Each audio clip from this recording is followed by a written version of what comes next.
स्वाभिमान र समृद्धिको अभियानमा निरन्तर न्यूज। नमस्कार, न्यूज 24 टेलिभिजनको पावर न्यूजमा तपाईलाई हार्दिक स्वागत छ।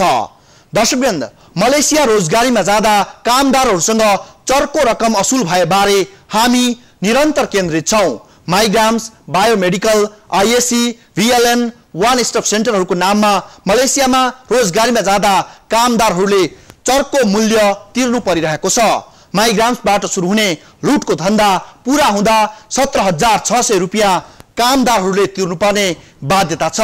मलेसियाको मे बैंकमा जम्मा हुने पैसा कसरी मलेसिया पुग्छ, अझै यो रहस्य राष्ट्र बैंकलाई समेत थाहा छैन। हुन्डी मार्फत प्रति व्यक्ति 3,200 रुपियाँ माइग्राम्सको माध्यमबाट मलेसिया पुग्छ। प्रवीण तिवारी, कैलाश खड्का, महेश श्रेष्ठ, जीवन केसी लगायतको संलग्नतामा यो धन्दा चलिरहेको छ र फस्टाइरहेको छ। निरन्तर नेपालीहरूको रोजगारीको एउटा प्रमुख गन्तव्य मलेसियामा यति बेला भिसा पाउने प्रक्रियाका लागि मात्रै कम्तीमा 17,600 रुपियाँ बुझाउनु परेको छ। विभिन्न शीर्षकमा विभिन्न स्थानमा पैसा असुलेर नेपाली सोझा कामदारहरूमाथि लुट गरिरहेका छन्। सरकारले फ्री भिसा र फ्री टिकट लागू गरी अधिकतम 10,000 रुपियाँ मात्रै लिन पाउने भने पनि मलेसिया जाने कामदारले म्यानपावर कम्पनीमा बुझाउने शुल्क बाहेक नै कम्तीमा 17,600 रुपियाँ तिरिरहेका छन्। माइग्राम्सका नाममा $30 मलेसियाको बैंकमा। अहिले मलेसिया जाने कामदारहरूले सुरुमै तिर्नुपर्ने रकम हो 3,200 रुपियाँ। बायोमेडिकल अथवा स्वास्थ्य जाँचका लागि भन्दै मलेसियाको बेस्टिनेट नाम गरेको कम्पनीको बैंक खातामा प्रक्रिया सुरु गर्नुभन्दा पहिले नै रकम जम्मा गर्नुपर्छ। मलेसिया जाने कामदारहरूले म्यानपावर कम्पनीहरूलाई माइग्राम्स रजिस्ट्रेसनका नाममा सुरुमै 3,200 रुपियाँ तिर्ने गरेका छन्। रोजगारीमा जानेहरूले तिरेको उक्त रकम म्यानपावर व्यवसायले मलेसियाको मे बैंकमा जम्मा गर्ने गरेका छन्। मलेसियाको मे बैंकमा रहेको बेस्टिनेट कम्पनीको खाता नम्बर 714477001723 मा प्रति कामदार $30 बुझाएपछि मात्रै मेडिकल रजिस्ट्रेसन हुने गरेको छ। सुरुमा माइग्राम्समा मलेसिया जाने कामदारले म्यानपावर व्यवसायको अफिसमा अन्तर्वार्ता दिन्छ। अन्तर्वार्ता सफल भएपछि उसले माइग्राम्सको मलेसियाको मे बैंकमा भएको एकाउन्टमा उसले $30 जम्मा गर्नुपर्छ। $30 जम्मा गरिसकेपछि त्यो मेडिकल बायोमेट्रिक मेडिकल गर्नको लागि रेजिस्ट्रेसन फी त्यो $30 तिरेपछि बायोमेट्रिक मेडिकलमा बल्ल रेजिस्ट्रेसन भयो उसको। त्यो पछि बल्ल बायोमेट्रिक मेडिकल गर्न जान्छ। $30 नतिरिकन मेडिकल गर्यो भने उसको मेडिकल रिपोर्ट फिट भए पनि उनीहरूको सफ्टवेयरमा अपलोड हुँदैन भन्ने कुरा बायोमेट्रिक चलाउने चाहिँ जुन स्वास्थ्य परीक्षण गर्ने संस्थाले त्यो कुराहरू राखिरहेको छ। भनेपछि $30 नतिरिकन बायोमेट्रिक मेडिकल हुँदैन। बायोमेट्रिक मेडिकलमा पैसा चाहिँ तिर्नु पर्यो भनेको 7,700 पैसा चाहिँ मेडिकलको नाममा। नेपाल राष्ट्र बैंकको नीति अनुसार देश बाहिर पैसा पठाउन राष्ट्र बैंकको स्वीकृति लिएर निश्चित राजस्व तिरेपछि मात्रै लैजान पाइन्छ। तर नेपाल राष्ट्र बैंकको जानकारीमा अहिलेसम्म माइग्राम्सका नाममा पैसा मलेसिया पुगेको जानकारी छैन। तर बैंकिङ च्यानलबाट पैसा नगए पनि पैसा भने गइरहेकै छ। कसरी पैसा मलेसिया पुगेको छ त भन्ने हाम्रो प्रश्नमा नेपाल वैदेशिक रोजगार संघका महासचिव रोहन गुरुङ यस्तो प्रतिक्रिया दिन्छन्। त्यो कसरी जान्छ के जान्छ यो विषयमा एमबिसीमा पनि हामीले धेरैचोटि रिक्वेस्ट गर्यौँ। तिम्रो देशमा जाने नेपाली नागरिक जो बेरोजगार युवाहरू छन्, भिजिट भिजामा जाने, टुरिस्टमा जाने, घुम्न जाने मान्छेसँग भिजा शुल्क 50,000 ल्याऊ नेपालीबाट पनि, हामीलाई कुनै आपत्ति छैन। तर जो यो गरिब बेरोजगार युवाहरू छन् यिनीहरूलाई तिमीले जहिले सुरुमा जो 700 रुपियाँ लिइरहेको थियो त्यही आधारमा चाहिँ यो रकम लिने काम गर्दैछ। बाँकी चाहिँ यो नगर्नु भन्दाखेरि उहाँहरू के भन्नुहुन्छ, तिम्रो सरकार श्रम मन्त्रालय परराष्ट्र मन्त्रालयलाई मलेसियाको सरकारसँग चाहिँ यो चिज हटाउनलाई चाहिँ अनुरोध गर्न लगाउनुहोस्। म पनि एउटा कर्मचारी हो, मलेसिया सरकारको एउटा सेवक हो, मैले चाहेर पनि केही गर्न सक्दैन, हाम्रै सरकारसँग कुरा गर्नु भन्नुहुन्छ। नबुझेको कुरा के भन्दाखेरि फेरि माइग्राम्स नेपाली दूतावासले लेखेको चाहिँ पत्रमा माइग्राम्स मलेसिया सरकारले लागू गरेको होइन भन्ने कुरा बुझियो। तर अस्ति फेब्रुअरीको 21 र 22 मा आएको चाहिँ फेरि मलेसियाको प्रतिनिधि जो सहसचिव लेभलका छन् उनीहरूले के भन्यो, फेरि माइग्राम्स आईएससी ओएससी को पैसा रोजगारदाता कम्पनीले नेपाली कामदार कम्पनीमा पुगेपछि शोध भर्ना गर्नेछ भन्ने कुरा एमओयू बीएलएमा लेखौँ। अरे कसरी फेरि नेपाल एमबीसीले चाहिँ माइग्राम्स मलेसिया सरकारको होइन भनेर चाहिँ पत्राचार कसरी गर्यो त भनेको मतलब मलेसियामा रहेको नेपाली दूतावासको महामहिम पनि यो ग्रुपभित्र छ, मिलेमतो छ उहाँको पनि। गुरुङले पनि कुन च्यानलबाट पैसा मलेसिया पुगिरहेको छ भन्ने जानकारी नभएको बताएका छन्। यसको अर्थ म्यानपावर व्यवसायीहरूले हुन्डी मार्फत माइग्राम्स रजिस्ट्रेसनका नाममा तिर्ने पैसा मलेसिया पठाइरहेका छन्। प्रतिवर्ष सरदर 1,50,000 नेपाली युवाहरू मलेसिया जाँदा $30 का दरले पनि वार्षिक करिब 48 करोड 60 लाख रुपैयाँ अवैध रूपमा मलेसिया पुगिरहेको छ।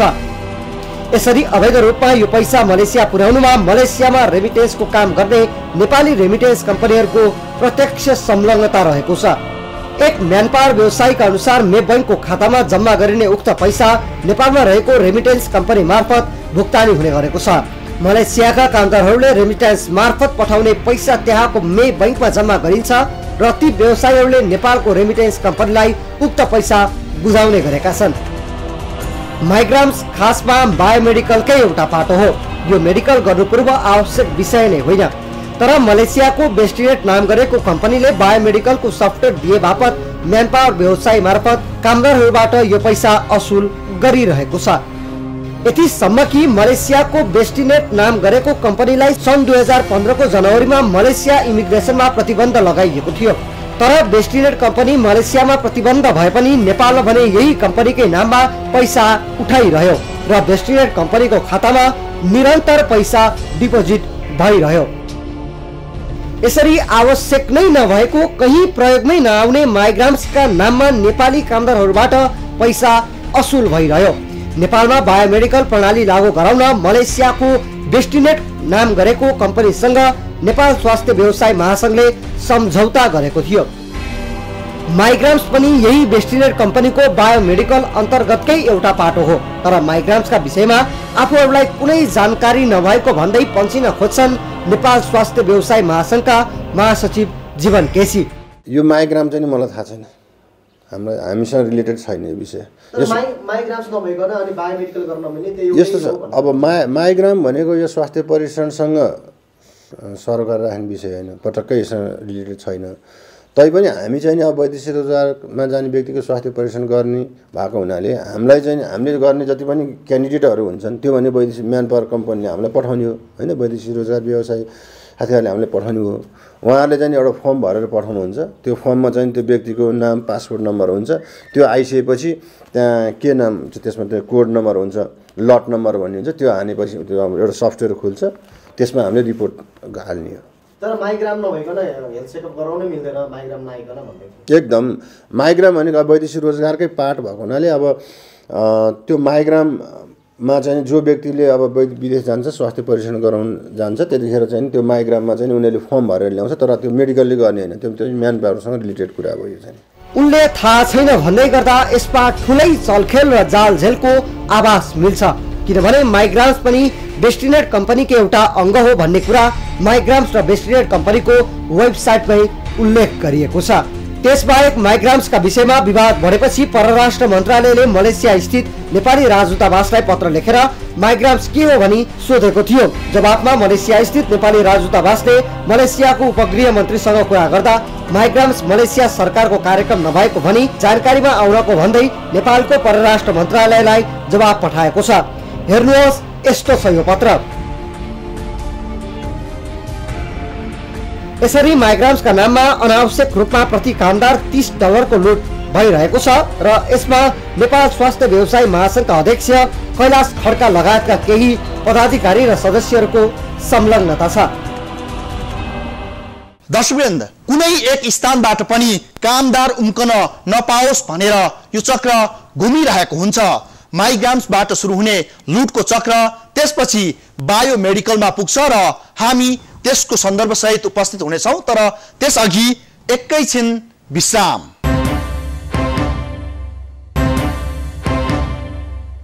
दर्शकवृन्द, न्यूज 24 टेलिभिजनमा पावर न्यूज 20 हुनुहुन्छ तपाईँ र हामी मलेसिया रोजगारीमा जाँदा कामदारहरूबाट कसरी चर्को रकम असुल भइरहेको छ भन्ने बारे केन्द्रित छौँ र अब प्रस्तुत गर्छौँ दोस्रो तहमा बायोमेडिकलले कसरी ठग्छ, अब त्यही सन्दर्भ। मलेसिया जानका लागि नगरी नहुने अर्को पाटो हो बायोमेट्रिक वा बायोमेडिकल। व्यक्तिको फिङ्गरप्रिन्ट, बफोटो र रेटिनाको नमुना लिई स्वास्थ्य परीक्षण गरिने विधि हो बायोमेडिकल। पहिले 2630 रुपैयाँमा हुने स्वास्थ्य परीक्षण बायोमेडिकल लागू भएपछि बढेर 4500 पुगेको छ। 2071 साल साउन महिनादेखि लागू भएको बायोमेट्रिक प्रणाली मलेसियाको एउटा प्राइभेट कम्पनीको सफ्टवेयर हो। मलेसियाको बेस्टिनेट नाम गरेको कम्पनीको अनलाइन पद्धति बायोमेट्रिक वा बायोमेडिकल गराउन नेपालमा 37 वटा स्वास्थ्य संस्थाहरूले लाइसेन्स लिएका छन्। अब सबभन्दा पहिले यिनीहरूले माइग्राम्स भन्ने एउटा छ, त्यो माइग्राम्समा $30 चाहिँ प्रति व्यक्ति $30 रुपियाँ पठाउनुपर्छ भन्ने खालको प्रावधान यिनीहरूले राखेका छन्। त्यो भयो, त्यसको लगभग हामीले 3900 या 4000 रुपियाँ भनेका छौँ हामीले। र अर्को त्यस पछाडि गएर मलेसियामा केआइबी भएको हो कि होइन या जान मिल्ने हो कि होइन भनेर चेक गर्ने भनेर जीएसटी नाम गरेको कम्पनीले अर्को आइएससी भन्ने एउटा खोलेको छ। अब त्यसमा अर्को 3900 रुपियाँ पैसा तिर्नुपर्ने हुन्छ। र अनि अर्को भनेको चाहिँ वान स्टेप सेन्टर भन्ने एउटा अर्को कम्पनी खोलेका छन् यिनीहरूले। त्यहाँ गएर 700 रुपियाँको भरपाई बिल भरपाई हामीले पाउँछौँ, तर त्यहाँ पनि 7000 रुपियाँ पैसा तिर्नुपर्ने हुन्छ। र अनि अन्तमा गएर यति सबै गरिसकेपछि मेडिकल बायोमेट्रिकद्वारा बायोमेडिकल गर्दाखेरि 4500 रुपियाँ पैसा तिर्नुपर्ने हुन्छ। र यो टोटल जम्मा गर्दाखेरि झन्डै 18000 रुपियाँको हाराहारीमा। नेपाल सरकारले वैदेशिक रोजगारीमा जानेहरूको स्वास्थ्य परीक्षण गराउन 200 भन्दा बढी स्वास्थ्य संस्थाहरूलाई स्वीकृति दिएको छ। तर 200 भन्दा बढी स्वास्थ्य संस्थाहरूलाई स्वीकृति दिए पनि बायोमेडिकल स्वास्थ्य परीक्षण भने जम्मा 37 वटा स्वास्थ्य संस्थाहरूले मात्रै गराउने गरेका छन्। यी स्वास्थ्य संस्थाहरूले सिन्डिकेट लागू गरेर अन्य व्यवसायलाई प्रवेश निषेध गरेका छन्। सिन्डिकेसन भनेको नेपाल राज्यको कानुन चाहिँ गैर कानुनी कुरा हो यो एउटा कुरा। र अर्को कुरा भनेको नेपाल सरकारको नीतिमा सिन्डिकेट पर्दैन र सरकारको विरुद्धमा गरिएको काम पनि भयो यो। र व्यवसायीको विरुद्धमा काम गर्यो सिन्डिकेसन लगाएर, सरकारको नीतिलाई मानिएन र कानुन मानिएन। अर्को कुरा गरिबहरूलाई चाहिँ कम सहुलियत रूपमा पठाउनु पर्नेको सट्टामा 2900 र 3100 भइरहेको मेडिकललाई 18000 रुपियाँसम्म चाहिँ शुल्क लिएर पठाउने काम गरियो। र यिनै कारणहरूले गर्दाखेरि हामीले यसको विरोध गर्नु पर्यो। मलेसियामा रहेर व्यापार गरिरहेका बङ्गलादेशी नागरिक अमिनको मुख्य लगानी रहेको यस कम्पनीमा मलेसियाकै पूर्व गृहमन्त्री अजमी खालिदको पनि लगानी छ। उनीहरूसँग मिलेर नेपालका प्रवीण तिवारी, कैलाश खड्का, महेश श्रेष्ठ, जीवन केसी लगायतले यो धन्दाको सुरुवात गरेका हुन्। नेपालमा बायोमेडिकल प्रणाली भित्राउनका लागि भनेर नेपाल स्वास्थ्य व्यवसायी महासंघले डेस्टिनेट कम्पनीसँग सम्झौता समेत गरेको दाबी गरेको छ। तर महासंघले कुन शर्तमा कस्तो सम्झौता गर्यो त्यो अहिलेसम्म बाहिर आएको छैन। तर महासंघले सबै व्यवसायीलाई समान अवसर दिनुपर्ने महासंघको पदाधिकारी रहेका र पैसा खुवाउन सक्नेहरूले मात्रै यो सुविधा पाएको अन्य स्वास्थ्य व्यवसायीको गुनासो छ। डेस्टिनेटले महासंघसँग सम्झौता गरी महासंघले व्यवसायीसँग सम्झौता गरेर बायोमेडिकल लागू गरिएको भनिएको छ, जसका लागि नेपाल स्वास्थ्य व्यवसायी महासंघका तत्कालीन पदाधिकारी र वर्तमान पदाधिकारीहरूले मोटो रकम पैसा खाएको अन्य स्वास्थ्य व्यवसायीको आरोप छ। घामका नेपालको विरोध गर्नुको तात्पर्य के थियो भन्दाखेरि सिन्डिकेट लगाए, केही सीमित व्यक्तिहरूले मात्रै व्यवसाय गर्न पाउने अधिकार रह्यो र नेपाल सरकारको नीति बमोजिम सबैले प्रतिस्पर्धात्मक ढङ्गले काम गर्न पाउने अधिकारलाई कुण्ठित गरियो भनेर नेपाल स्वास्थ्य व्यवसायी महासंघले त्यो बेलामा गामकाको विरुद्धमा सर्वोच्च अदालतमा मुद्दा हाल्यो र केही साथीहरूले गएर गामकालाई तोडफोड पनि गरे। त्यो गर्ने र गराउने भनेकै पनि त्यो बेलाका प्रवीण तिवारी र कैलाश खड्काहरूको लगायतकै गुटका मान्छेहरू हुन्। तर त्यहाँबाट प्रभावित भएर उनीहरूले के कुरा बुझे भन्दाखेरि अब केही सीमित व्यक्तिले मात्रै चाहिँ काम गर्ने वातावरण बनाइयो भनेदेखि पैसा धेरै कमाउन पाइँदो रहेछ भन्ने कुराबाट अर्को नजरबाट उनीहरूले मूल्याङ्कन गरे र तत्कालीन सर्वोच्च अदालतमा गएर मुद्दा हाल्ने एकातिर र अर्कोतिर यही ढङ्गको गामकाको जस्तै अर्को मामका जन्माउने मलेसियाको कामदारहरूको स्वास्थ्य परीक्षण गर्नको लागि मामका जन्माउने भने यिनीहरूले सुरुवात गरे। बायोमेडिकल स्वास्थ्य परीक्षण लागू गराउन आफूहरूले कम्तीमा पनि 8.5 लाख तिरेको स्वयं स्वास्थ्य व्यवसायीले स्वीकार गरेका छन्। खरिद गर्नु पर्यो, कुनै पनि सामान खरिद गर्दाखेरि त हामीले त्यसको मूल्य त पे गर्नु पर्यो हैन। जस्तै हामीले कुनै पनि सफ्टवेयर युज गर्छौँ, बायोमेट्रिक भनेको एक खालको हाउगजी मात्रै भएको छ यहाँ हामीलाई कि त्यस्तो हाउगजी छैन। जस्तै एक्जाम्पल अकाउन्टमा पनि अकाउन्ट सफ्टवेयर त हामी चलाउँछौँ भने सफ्टवेयर एकचोटि किनेर चलाइसकेपछि त्यसलाई फेरि जतिपटक अकाउन्टेन्टले चलाउँछ त्यतिपटक पे त गर्नु पर्दैन। अनि बायोमेट्रिक लाइक द्याट त्यस्तै हो त्यो पनि। अनि हामीले एकचोटि सफ्टवेयर खरिद गर्ने हो, अनि सफ्टवेयर जतिपटक चाहे जतिजनाको एन्ट्री गर्यो त्यतिपटक पैसा उसले माग्दैन हामीलाई। पहिलोपटक चाहिँ कति तिर्नुपर्छ? सफ्टवेयर हार्डवेयर सबै दिन्छ कि डिभाइसहरू? त्यो सुरुमा हामीले 8 लाख रुपियाँ तिर्या हो। एउटा डेलको i5 डेस्कटप, एउटा मोनिटर, एउटा प्रिन्टर र एउटा वेब क्यामकै लागि यति धेरै पैसा तिरिएको हो त? वा सफ्टवेयर किन्न नै यति धेरै पैसा खर्च गरिएको हो थाहा हुन सकेको छैन। तर 2071 सालमै महासंघका तत्कालीन अध्यक्ष प्रवीण तिवारीले नेपाल स्वास्थ्य समाज भन्ने एउटा संस्था खडा गरेर त्यसै संस्था मार्फत यो प्रणाली लागू गराउन सफल भएका थिए, जसबापत उनले मोटो रकम कमिसन मात्रै लिएनन्, अन्य व्यवसायीसँग थप रकम समेत असुले। बायोमेडिकल लागू गराउनका लागि व्यवसायीहरूले कम्तीमा 8 लाखदेखि 52 लाखसम्म तिरेका छन्, जबकि नेपाल स्वास्थ्य व्यवसाय महासंघका महासचिव जीवन केसी भने यो सिस्टम निशुल्क आएको बताउँछन्। अब यहाँहरूलाई अब त्यस विषयमा जानकारी छ, सफ्टवेयर भन्ने केही पनि उपलब्ध गर्नु पर्दैन, हामीले चाहिँ अब निशुल्क पाएको विषय हो होइन। त्यसमा चाहिँ सफ्टवेयर लागू गर्ने के गर्ने यहाँहरूलाई सबै जानकारी छ नि, त्यो अब सबुझे धारणा भन्ने कुरो होइन। यो विषयमा चाहिँ नि यहाँहरूले मलाई भन्दा पनि अब जुन जसले चाहिँ स्वीकृति दियो होइन त्यो क्षेत्रमा गएर चाहिँ सोध्नु भने क्लियर हुन्छ क्या। त्यो सुरुमा हामीले 8 लाख रुपियाँ तिरे हो। यदि यो सिस्टम निशुल्क आएको थियो भने यति धेरै रकम किन उठाइयो र त्यो रकम कहाँ पुग्यो त? कम्तीमा 8 लाख र बढीमा 52 लाख गरी यो सिस्टम जडान गर्न व्यवसायीहरूबाट करिब 10 करोड रुपियाँ उठाइएको थियो। तर त्यस पैसा मलेसिया नै पुगेको हो कि यहीका व्यक्तिहरूले खाएका हुन् पत्तो पाउन सकिएको छैन। महासंघका महासचिव जीवनले झुकिएर नै सही एउटा राज खोलिदिए कि सिस्टम निशुल्क आएको हो र सत्य पनि यही हो कि सिस्टम निशुल्क नै आएको थियो। तर प्रति व्यक्ति 30 अमेरिकी डलरका दरले रकम भरे मलेसिया पुर्याउने शर्त राखिएको थियो। मलेसियाको बेस्टिनेट कम्पनीले पाउने पैसा भनेको प्रति व्यक्ति 30 डलरका दरले पाउने पैसा मात्रै हो, जसको वार्षिक हिसाब करिब 48 करोड हुन्छ। तर नेपालमा श्रम मन्त्रालयका सचिवदेखि मन्त्री र अन्तर्राष्ट्रिय सम्बन्ध तथा श्रम समितिका सांसदहरूलाई मिलाउन भन्दै यति धेरै पैसा उठाइएको छ। त्यति मात्रै होइन, अहिले पनि बायोमेडिकलका नाममा उठाइने 4500 रुपियाँ मध्ये 2000 रुपियाँ मेडिकल गर्ने संस्थाले पाउँछन्। बाँकी 2500 1000 रुपियाँ सबै स्वास्थ्य संस्थाहरूलाई एकमुष्ट रूपमा बराबर भाग लगाउने भन्दै राखिएको हुन्छ र कम काम गर्नेहरूलाई पनि बराबर भाग लाग्दछ। बाँकी 1500 रुपियाँ चाहिँ फेरि पनि मन्त्रालयका उच्च पदस्थ कर्मचारी, दलका नेता, सांसद र मन्त्रीहरूलाई घुस खुवाउने प्रयोजनका लागि प्रयोग गरिन्छ। वार्षिक करिब 1,50,000 कामदारहरूबाट उठाइने 1500 का दरले करिब 22 करोड रुपियाँ पनि यसरी नै राखिएको छ र यसमा सांसद र मन्त्रीहरू विदेश घुम्न जाने गरेका छन्। बायोमेडिकलका विषयमा व्यापक विरोध भएपछि व्यवस्थापिका संसद अन्तर्राष्ट्रिय सम्बन्ध तथा श्रम समितिले 2071 साल माघ 14 गते एउटा निर्णय गर्दै तत्काल बायोमेडिकल लागू नगर्ने नगराउने भनेर सरकारका नाममा निर्देशन जारी गर्यो।